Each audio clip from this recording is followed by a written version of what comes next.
Shrey, let's bring you up, bro. We got 8 minutes, bro. We're gonna have to speed run your one. Yeah, can you hear me? Yes, I can. What did you want advice with? Yeah, so quick question. So when you like initially fired all your employees, the big break you had almost a year ago, you were making these long 1 hour, 2 hour, 3 hour, 4 hour long guides. Could you just walk us through how you were essentially planning or scripting, or how do you talk about one topic for 4 hours? Like how do you like make a video that long? Yeah, good question. How did I make a what was like the scripting and planning step by step Yeah. process for the full guides?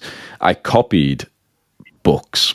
So all this time for my usual videos, I had been copying other people's YouTube videos, like, the title and whatever. But for these full guides, what I did was I'd go and find a book that I enjoyed reading on the topic. Like for discipline, the book was Discipline is Destiny by Ryan Holiday.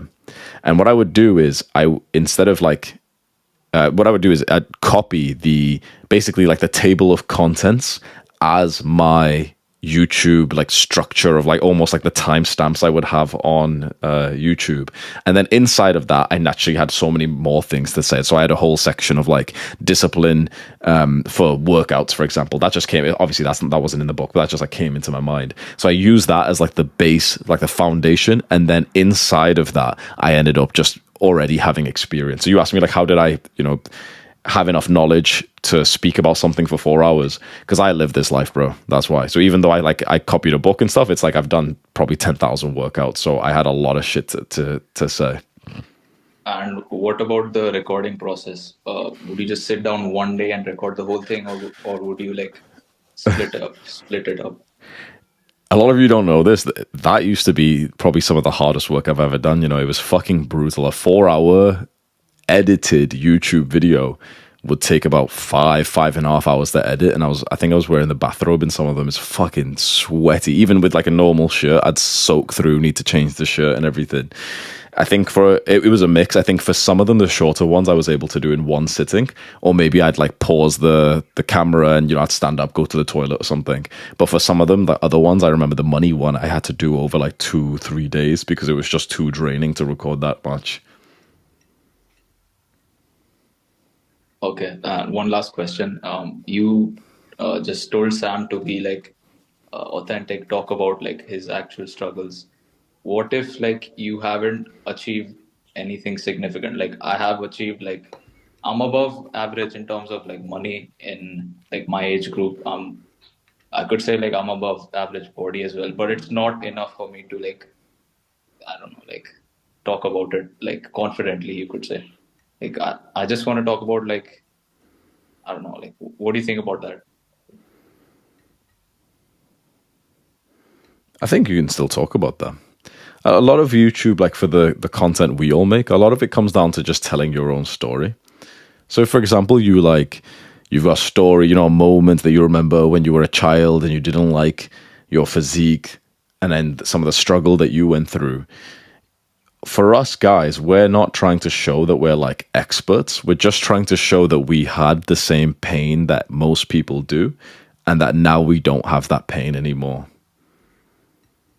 So I recently made a video called like how I made my first $10,000, and like people were like actually like really liked the video, and I, I feel uncomfortable when people are looking up to me. Like I feel like an imposter, if you know what I mean. Like I don't feel that they should be respecting me the way they literally like look up to me. How we guys look up to you in terms of your achievement, but like I'm nowhere near your level, and they're looking up to me the same way I look up to you, for example.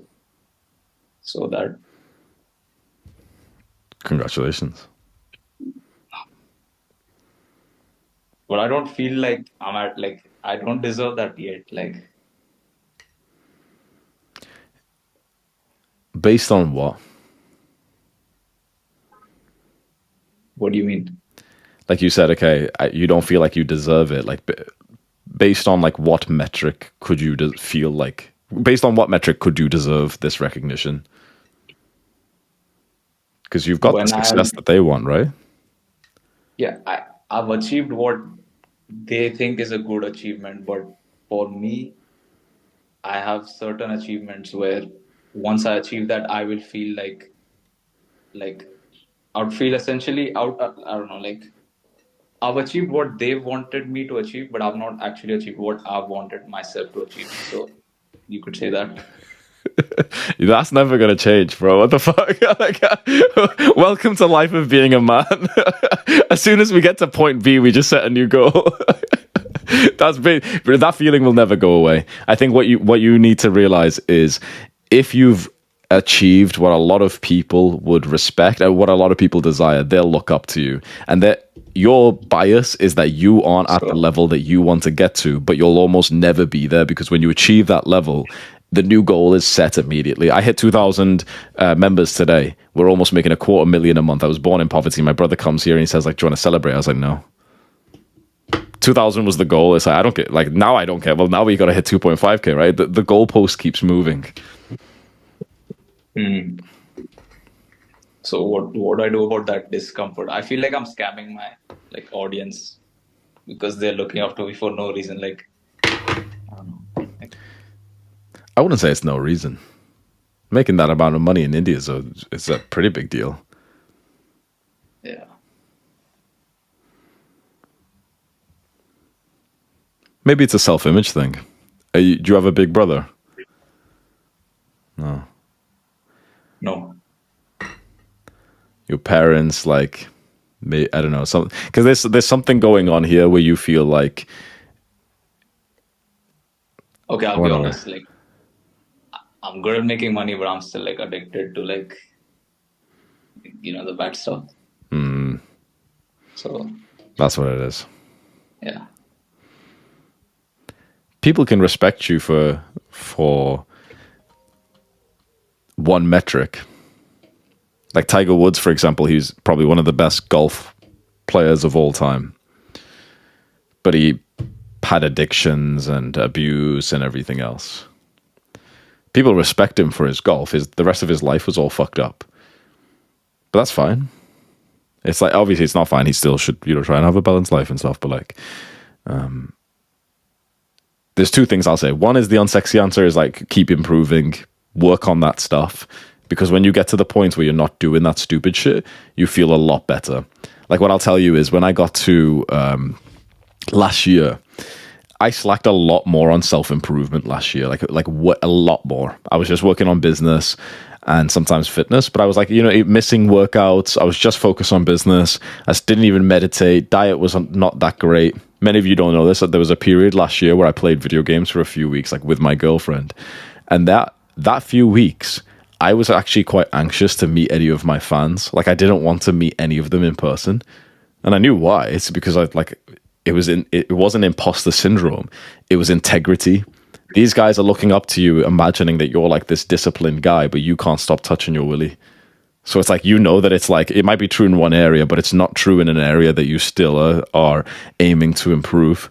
So the same discipline that you used to make the money and for your physique, have the exact same mindset and strategies to improve on this as well.